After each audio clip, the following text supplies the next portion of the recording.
Você acha que você manda em você? Você está completamente errado. Quem manda nas células eucarióticas, como as minhas, como as suas, é esse cara aqui, o envoltório nuclear e as estruturas que tem dentro dele. Núcleo celular. Essa é a nossa aula de hoje. Vem comigo que vai ser um sucesso para você aprofundar. Aula interessante para dar início tanto para a divisão celular, quanto também para a gente fortalecer conceitos para a genética. Prof. Lucas Bill, segue comigo para os slides. Então vamos lá. Começando um pouquinho, entendendo as estruturas que a gente encontra no núcleo celular. Lembrando que o núcleo é uma estrutura encontrada apenas em células eucariontes. Quem são eucariontes, teacher? Let's record. Não é, né? Eu sei que não é o inglês, mas vamos relembrar. Let's remember. Então temos os animais, os vegetais, né? As plantas de maneira geral, as algas, os fungos, né? Os protozoários. Basicamente todo mundo que não tem uma célula procarionte, como as células das bactérias. O que esse envoltório nuclear e essa estrutura complexa apresenta de interessante para a gente discutir na aula de hoje? Temos um complexo de poro que existe na estrutura que vovó chamava de carioteca. Já já a gente vai comentar sobre ele. Temos uma estrutura lá dentro chamada de cromatina e de nucleolo. Então a nossa função agora, né, nessa aula, é a gente definir algumas estruturas, suas importantes para o metabolismo celular, e aí para definir, no final das contas, como você e eu somos, né, na vida real. Então vamos lá. O que acontece? Essa carioteca, essa membrana nuclear, ela tem uma constituição parecida com a membrana plasmática. Então ela é formada por duas membranas, no qual este envelope nuclear tem como principal constituinte os fosfolipídios. Sabe aqueles mesmos, né, com a parte hidrofílica e as caudas hidrofóbicas que você aprendeu na bioquímica?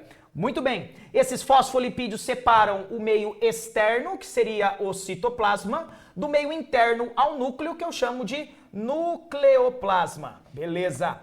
Mas o que acontece? Como existe muito trânsito de substâncias para dentro e para fora do núcleo, há uma necessidade da gente abrir as porteiras que facilite, né, a locomoção, o deslocamento dessas substâncias. E essas portas são esses tais poros, beleza? Então, diferentemente da membrana plasmática, que também tem essa bicamada de fosfolipídios, essas estruturas bem abundantes lá, o envoltório nuclear, a carioteca, apresenta poros. Poros que permitem mais facilmente o trânsito de substâncias de dentro para fora e de fora para dentro do núcleo, beleza? Vamos citar uma substância interessante para a gente falar sobre esse trânsito, né? Que se desloca por meio desses poros, é o RNA mensageiro. Aquele RNA produzido no processo de transcrição, que nos eucariontes é produzido aqui dentro do núcleo, e ele transita para fora em busca dos ribossomos para realizar a tradução e assim a síntese proteica. Fechou? Portanto, essa estrutura, esse complexo de poros permite esse trânsito aí comentado anteriormente para você. Fechou? Mais uma característica importante, mais uma estrutura importante é a cromatina. Professor, o que é essa cromatina? É o nosso DNA, beleza? Já já a gente vai definir melhor, especificar melhor o que essa cromatina faz, em que momento a gente observa ela. Mas para finalizar este slide beautiful produzido pelo teacher, vamos começar com o nucleolo, vamos conversar sobre ele.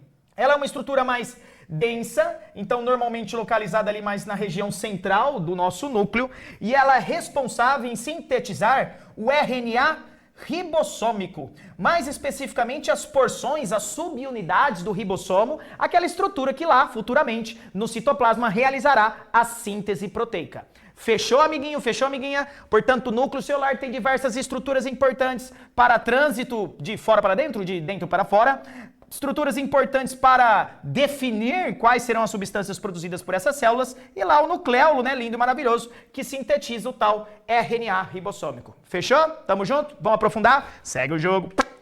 Então, falando agora sobre a cromatina, que é um outro apelido para o nosso DNA. Professor, então por que biólogo dá tanto nome? É porque quando a gente fala DNA, a gente está estudando a estrutura química, aquelas duas fitas, né? Onde cada uma dessas duas fitas é ligada por meio de pontes de hidrogênio. Cada uma dessas duas fitas são constituídas por nucleotídeos. Isso é quando a gente conversa sobre DNA, falando sobre adenina, timina, citosina, guanina, aquelas letrinhas que você estudou lá na bioquímica, lembra? Dos ácidos nucleicos? Beleza. Agora, quando a gente fala cromatina, estamos falando do DNA em um momento específico. Esse momento específico chamamos de intérfase, que é um momento, um período da vida da célula que ela pode entrar em atividade produzindo proteínas e, de novo, voltando no início da aula, fazer com que eu e você tenhamos essas características, como é o meu caso aqui, temos a calvície, né? Temos aí a produção de músculos, temos a produção de várias coisas no nosso corpo, beleza? Então, cromatina é o nosso DNA no momento de atividade, que pode ser separada em eucromatina e a heterocromatina. Professor, mais nomes, calma. A biologia traz nomes às vezes para facilitar, normalmente para facilitar. Eucromatina é só o DNA. Nesse caso, professor ou alunos, o DNA, quando no seu formato de eucromatina, ele está ativo, ele é capaz de sintetizar um RNA mensageiro e assim esses genes, esta região do seu DNA, da sua cromatina, pode produzir proteínas. Então vamos falar que a eucromatina é a região da cromatina que apresenta apenas os filamentos de DNA e que está ativa durante a intérfase. Já a heterocromatina é a região da cromatina que não apresenta apenas DNA. Apresenta essas estruturas celulares em azul aqui, ó, destacadas no esqueminha, chamada de histonas. Histonas essas que são proteínas que vão facilitar o enovelamento, a condensação do DNA e com isso inativar essa região. Inativa, beleza? Então é a região da cromatina inativa.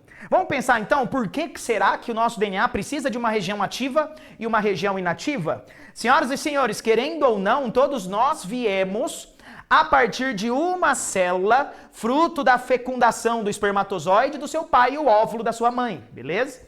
Essa célula a gente chama como? Zigoto. Portanto, todas as trilhões de células do nosso corpo, sejam elas da pele, sejam elas do seu olho, do seu sistema nervoso central, de qualquer parte do seu corpo, são originadas de uma mesma célula. Portanto, de um mesmo DNA. Mas, professor, minhas células se comportam diferentes, não deveriam ter um DNA diferente? Nesse caso, não. Elas apenas ativaram regiões do seu DNA diferente. Então, vamos resumir? Cromatina, fase do seu DNA em que a célula está em atividade. A cromatina eu tenho a fase que é só DNA, a parte, a região só com DNA, chamada de eucromatina, que é ativa. E eu tenho a região com histonas, que é inativa. Essas diferentes regiões ativas e inativas fazem com que as diferentes células do seu corpo se comportem de maneira diferente, apresentando o mesmo DNA. Beleza? Legal? Tamo juntos? Fechou. Vamos ainda para o slide. Essa heterocromatina, ela vai se novelando, tanto que aqui no slide, como a gente também é poliglota, várias vezes vamos aprender diferentes línguas. Então aqui ele está falando silent, então é a região do DNA silenciado, sem a atividade de produção de RNA mensageiro e consequente produção de proteína. E irmãos e irmãs, esse negócio vai se novelando até o ponto que o DNA extremamente novelado, condensado, assume esse formato tradicional de livro de biologia, que é o formatinho de um X, né? Que aqui no nosso slide está chamado de cromossomo. Uai, professor, para que serve? Cromossomo é então um outro nome que a gente vai apresentar para o DNA, só que numa diferente etapa do ciclo celular da vida da célula. Uma etapa que ele precisa estar totalmente condensado a fim de garantir uma proteção. Proteção principalmente para modificações, alterações, machucadinhos que ele possa sofrer, que a gente aqui tecnicamente vai chamar de mutações, beleza? Então vamos para os cromossomos? Então o que seria um cromossomo? É o nosso DNA condensado. Fechou? Nosso DNA condensado. Então, olha só que interessante aqui no nosso cantinho do slide, que ele me mostra isso, né? Então, a dupla fita do DNA lá, uma região sem histonas, então você chamaria ela de eucromatina, apresenta mais pra frente uma outra região com histonas, e aqui você vai chamar de heterocromatina, até o ponto que esse novelamento vai aumentando em gradação até formar o nosso cromossomo. Só que, gente, esse aqui é um formato de cromossomo que a gente vai observar lá durante a divisão celular. Antes dele virar esse xizinho famoso que a gente vê em livro de biologia, ele está no seu formato simples, que é constituído apenas por uma fita de DNA. Como assim, professor?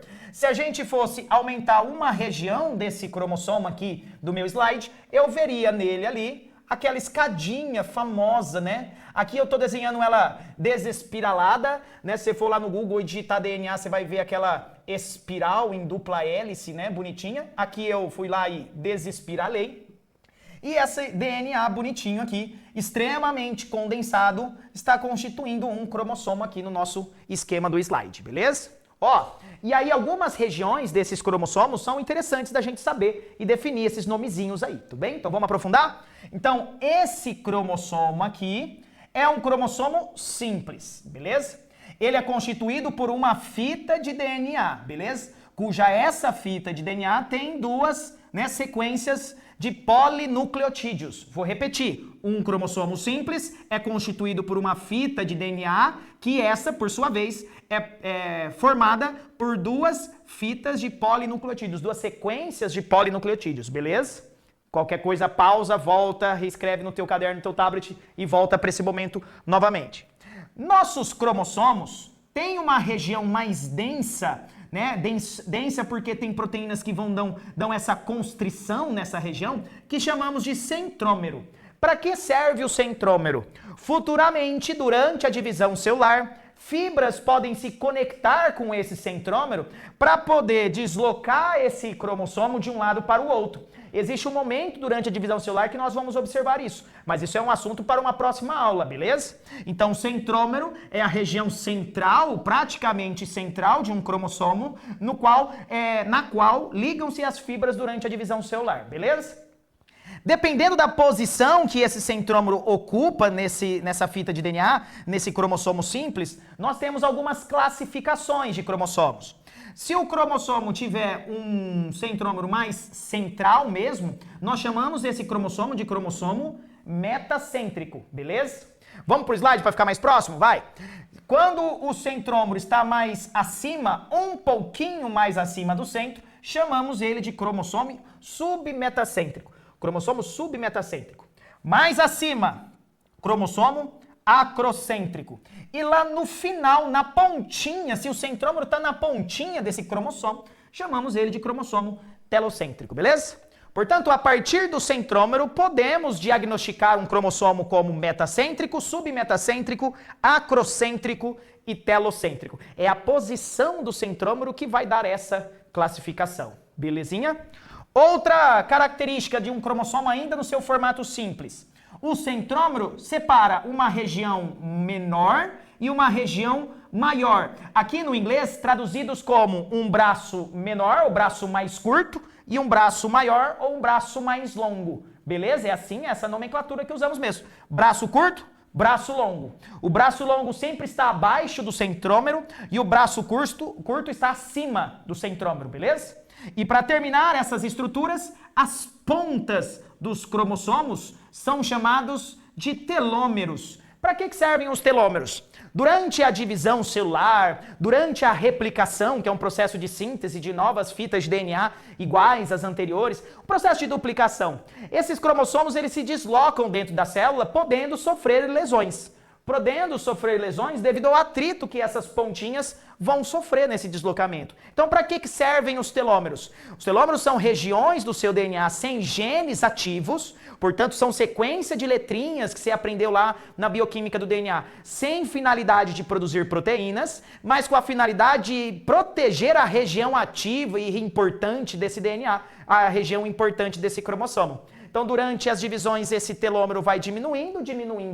Então, consome um pouquinho. 30 anos de idade, 38 anos de idade, 60 anos de idade, chega o momento que esse telômero está super curto. E o que isso leva à célula? Esse é um sinal que todo ser vivo tem, um sinal no qual ele chegou no ápice, no final de sua vida.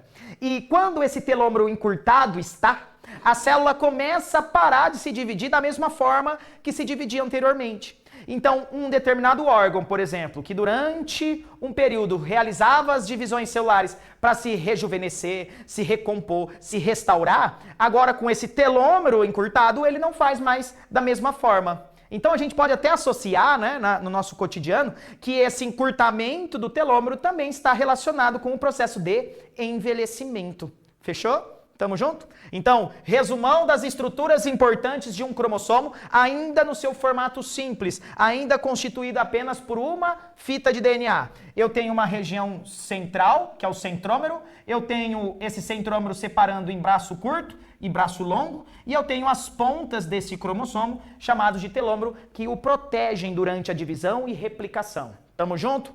Eu sei que é bastante nome, é um aprofundamento, eu sei, mas segue comigo. O que vai acontecer agora, professor? Agora esse cromossomo simples, ainda constituído com apenas uma fita de DNA, ele, dependendo da etapa, né, do ciclo celular, ele pode sofrer o processo de duplicação, se transformando agora no xizinho famoso que a gente conhece de livro didático. Então, um cromossomo simples, após o processo de duplicação, que já dando spoiler ocorre na fase S da intérfase, ele promove a formação desse cromossomo duplicado, que é constituído por duas fitas de DNA. Gente, ó, vamos lá. Nesse ladinho eu tenho uma fita, aquela escadinha novamente, e desse outro ladinho eu tenho uma outra fita. Beleza? Tamo juntos? Só que tem um nome interessante essas duas fitas aí, né? Elas duas são ligadas por meio do próprio centrômero. É como se elas fossem irmãs siamesas. E para quem não sabe, irmão siamês é uma denominação aí já mais até não mais usual, mas são sempre irmãos idênticos, gêmeos idênticos. Tanto que a gente chama essas duas fitas de DNA que são idênticas, produzidas na duplicação da fase S da intérfase, chamamos elas como? De cromátides irmãs. Vem no slide, traduzir em inglês comigo. Sister chromatids ou cromátides irmãs. E o que eu já vi de questão de vestibular trabalhando essas cromátides irmãs? Eu já vi me perguntando quantas cromátides irmãs um cromossomo duplicado tem. Você vai responder? 2. Quantas cromátides irmãs um cromossomo simples tem? Você vai responder? 1. Ah, professor, então na fase S, essa aí que você está comentando da duplicação, pega uma quantidade de DNA que eu tinha anterior, vamos supor que é uma quantidade X, ela faz o que com essa quantidade então? Duplica? Isso, você fica com 2 vezes a quantidade de DNA que você tinha. Mas atenção! Toda vez que você vê um cromossomo assim duplicado, não significa que você produziu um novo cromossomo, uma nova genética, novos genes, novas proteínas serão formadas. Lembrando, cromátides irmãs são gêmeas idênticas, são cromátides irmãs, são clones, duas fitas de DNA clones entre si. Então, na verdade, o processo que ocorre a duplicação e forma cromossomos duplicados é um processo que eleva 2 vezes a quantidade de DNA, porém mantém a quantidade de cromossomos dentro de uma célula. Guarda isso. A duplicação ou replicação é um processo que sintetiza cromossomos duplicados, onde cada cromossomo que é diagnosticado com um centrômero, ele apresenta 2 cromátides irmãs, beleza? Durante esse processo, a quantidade de DNA é duplicada, mas a quantidade de cromossomos é mantida, beleza? Tudo bem? Então tá aí, lindo e maravilhoso, a formação de um cromossomo duplicado. E aí, professor, o que você faz com isso? Bom, vamos aprofundar, né? Então, a partir desse momento que a gente tem aí já em base alguns nomes, alguns termos, algumas estruturas dos nossos cromossomos, evoluímos, né, da nossa cromatina e chegamos agora na fase de cromossomo. O que podemos mais chegar? Bom, aqui, às vezes, faz tempo que eu não vejo aparecer, mas vai que. Existem alguns cromossomos que têm uma segunda constrição. Existe uma segunda região de constrição, além da região centromérica, e que aparece como se fosse tipo um gorrinho, né? Uma região secundária dele aqui, que chamamos de zona SAT, ou região satélite. Ou também chamada de zona SAT. Zona SAT. Para que serve essa zona SAT, professor?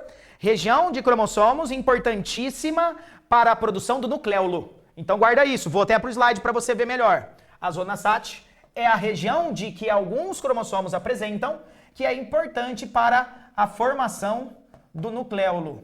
E lembrando, nucleolo é a região do núcleo, importante para a síntese do RNA ribossômico. Posso até, né, generalizar que é a região que sintetiza ribossomos. Beleza? Tudo bem? Vamos aprofundar mais um pouco?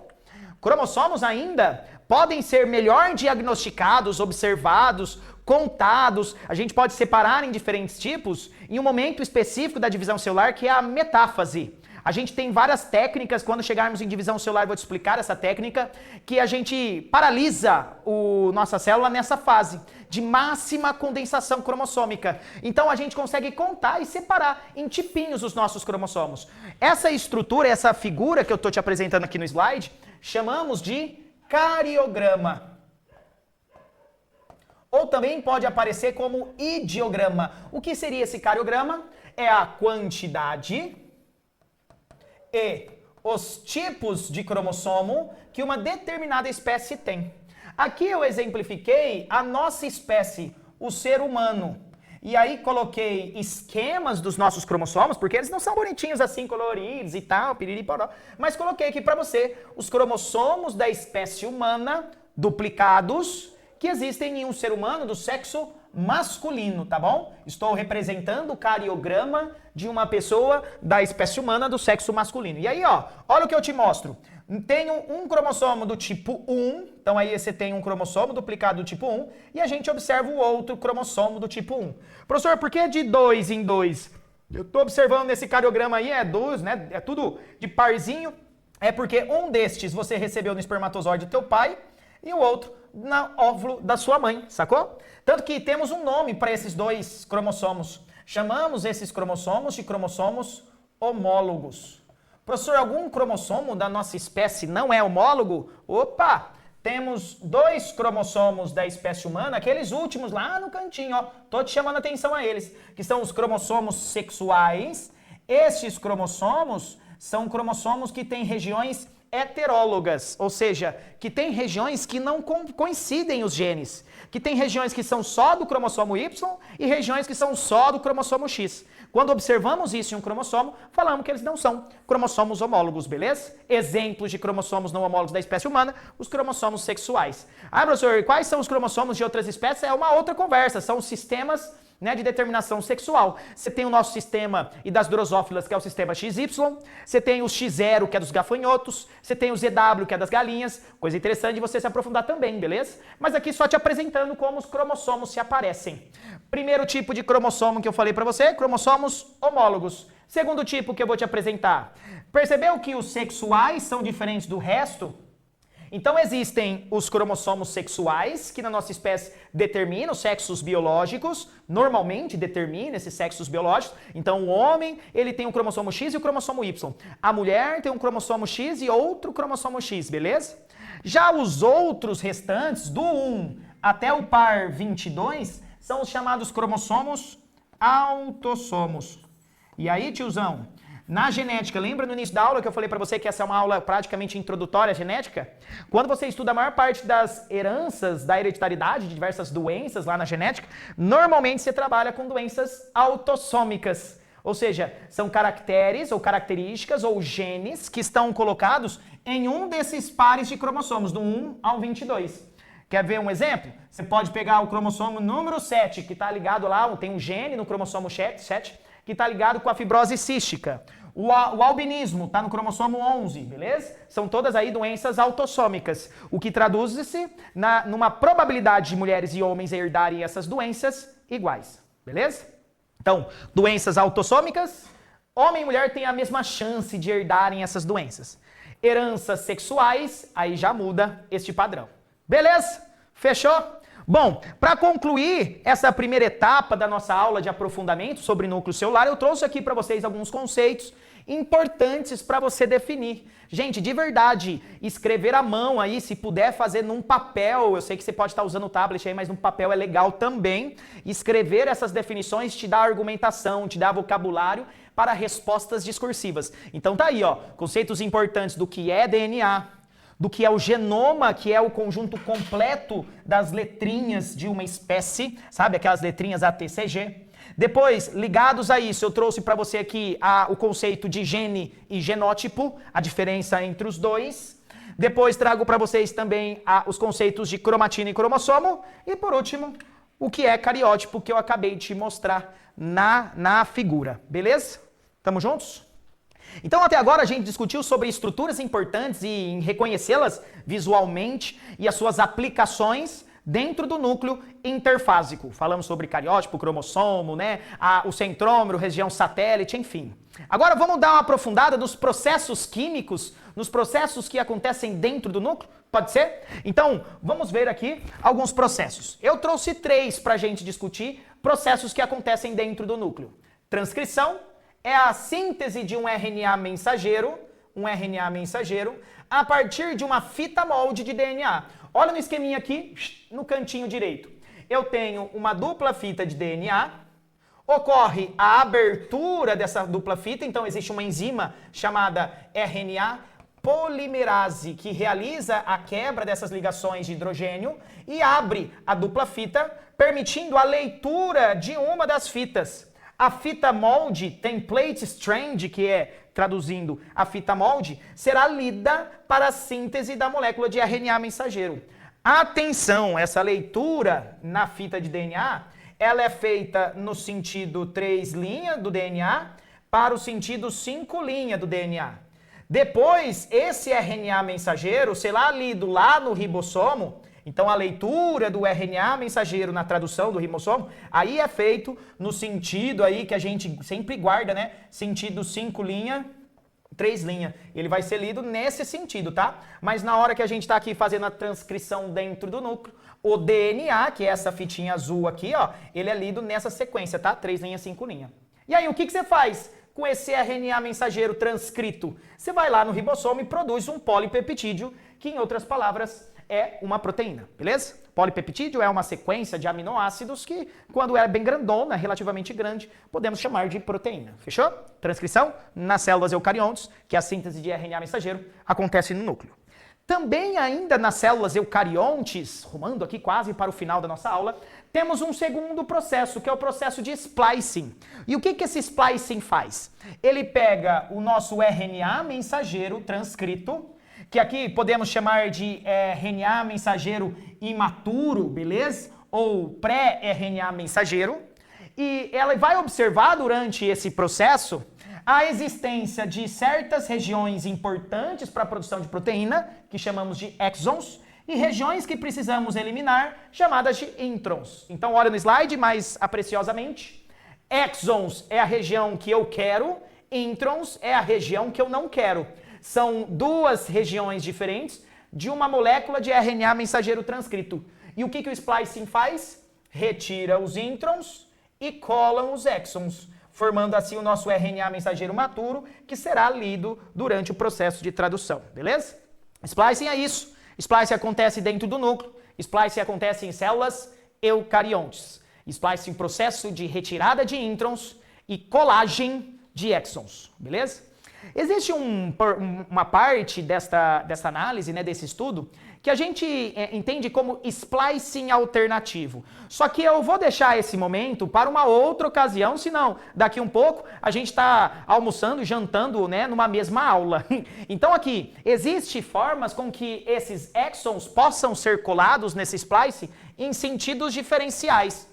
Colocando aqui, por exemplo, esse como o exon 1, esse como 2, esse como 3. O RNA mensageiro maduro resultante pode ter uma sequência 1, 2 e 3, ou ter um splicing alternativo formando uma sequência 1, 3 e 2. Isso aqui, mais futuramente, a gente discute como uma forma de eu escrever diferentes informações em uma mesma região do DNA. Mas deixa para um outro momento. Guardou que é splice? Show de bola para os seus vestibulares. Segue a linha agora para o nosso último processo que acontece dentro do núcleo, que é a duplicação. Em resumo, é você pegar uma fita de DNA, abrir essa fita de DNA, então quebrar essas ligações de hidrogênio e sintetizar um filamento novo em cada um dos lados da fita original aberta. Então, a gente vai produzir 2 fitas de DNA idênticas, porém que mantêm apenas parcialmente os filamentos originais. Tanto que esse processo de duplicação, também chamado de replicação, é conhecido como um processo semi-conservativo. Por que ser semi-conservativo? Porque metade das fitas novas produzidas apresentam filamentos novos, constituídos por novos nucleotídeos, absorvidos nesse novo ambiente onde o ser vivo se insere, né? Por exemplo, se você está aqui, né, no Brasil ou em uma determinada parte do mundo vendo essa aula, você está se alimentando de células constantemente, né? Nós somos seres heterotróficos. E aí a gente constitui o nosso DNA a partir desses nucleotídeos absorvidos nessa alimentação.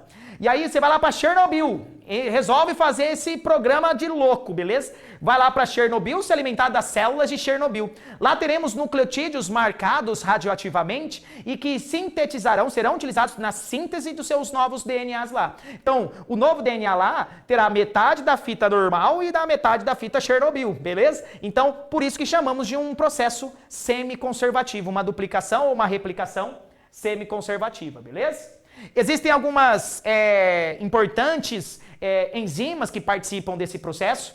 Lá na transcrição a gente falou da RNA polimerase, ela sozinha faz tudo o que tem que fazer no processo de transcrição, mas aqui na duplicação eu tenho mais gente, beleza? Quem serão essas gentes, essas enzimas? Bom, primeiramente, nós teremos uma enzima chamada DNA helicase, que ela quebra as ligações de hidrogênio.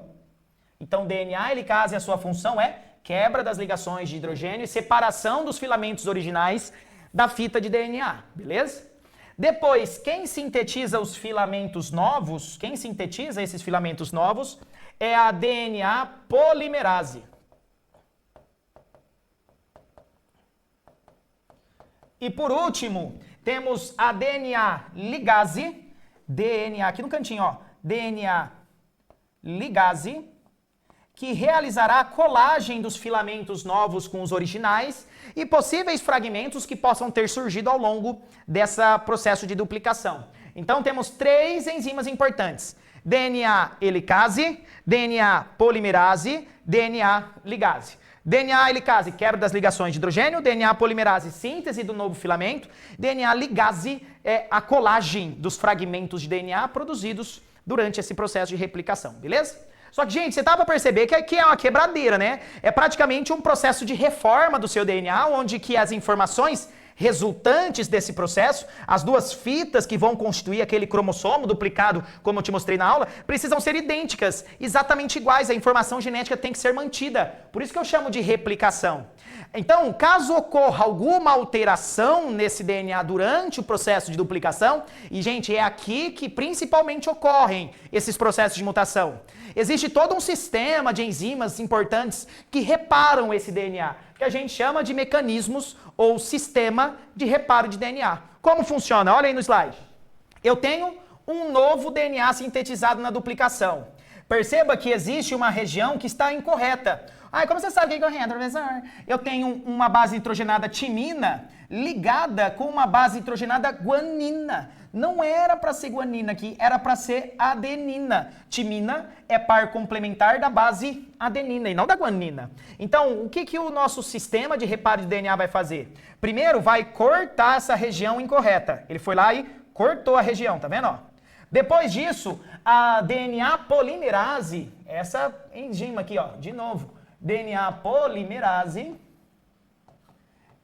sintetizará um DNA de substituição aquele incorreto, só que agora, ó, corrigido o erro, era guanina aqui, agora ficou bonitinho, adenina. E aí a DNA ligase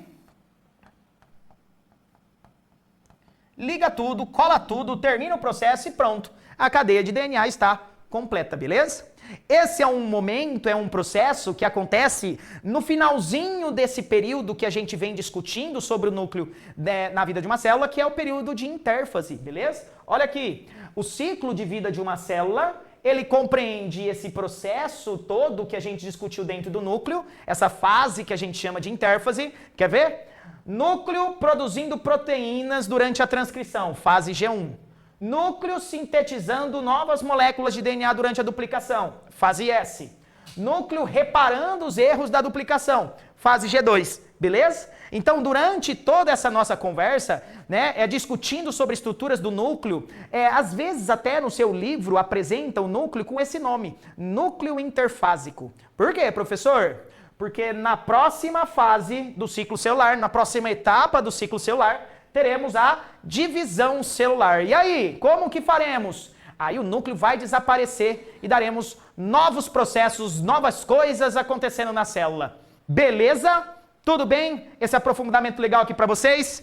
Deixo com vocês aqui, né, rapidamente uma revisão de toda a estrutura, né, do núcleo interfásico que a gente conversou. Alguns exercícios para você aplicar esse conhecimento adquirido nessa aula. Então, para você não ficar exposto que nem DNA de procarionte sem a sua carioteca lá no vestibular, dá uma curtida nesse vídeo, compartilha com aquele seu amiguinho que ainda fica acreditando que DNA, cromossomo e cromatina é tudo a mesma coisa. Fortalece a gente aí para mais conteúdos como esse.